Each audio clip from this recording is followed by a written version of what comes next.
Hello everyone, আসসালামু আলাইকুম। আজকে বলছিলাম সন্ধ্যার নাস্তা করার পর আজকে রাত্রে ভাত খাবো না। তো দেখেন বড় আপু কী একটা কাজ করছে। এই রকম খাবার দেখলে ভাই কার না খাইতে ইচ্ছা করে।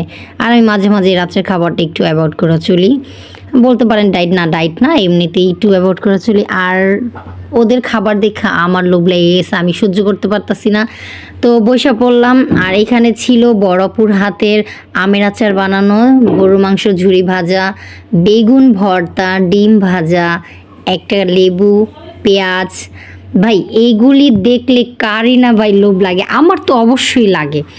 এই যে যেমন বলছি রাত্রের খাবারটা খাবো না, তার মাঝে কি করলো বড় আপু, কি একটা কাজ করলো, না খায়া থাকা যেতেছে না। আর এগুলি দেখলে তো মানে সহ্য হয় না, ওরা খাইতেছে আর আমি দেখবো, মানতে পারি না আমি এগুলি।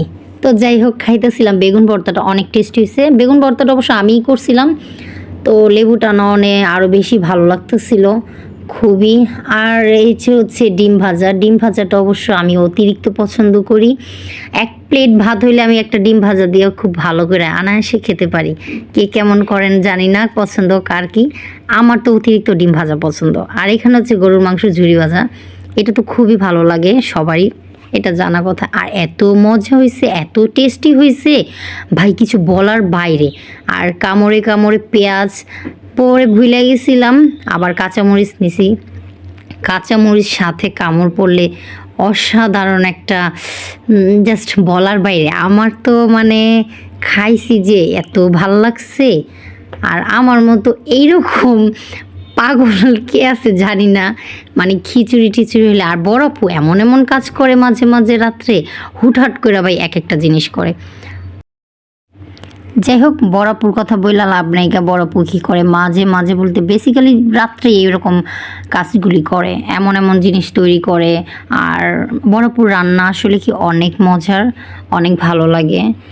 তো খুবই ভালো লাগলো খাইতে। আর ভাবছিলাম খাবো না, এক প্লেট আনায়াসে খাওয়া হয়ে গেছে অলরেডি।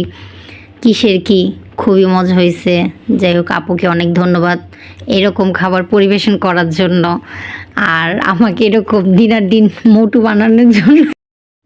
সো যাই হোক আজকের ভিডিওটা এই পর্যন্তই। সবাই ভালো থাকবেন, সুস্থ থাকবেন। আল্লাহ হাফেজ।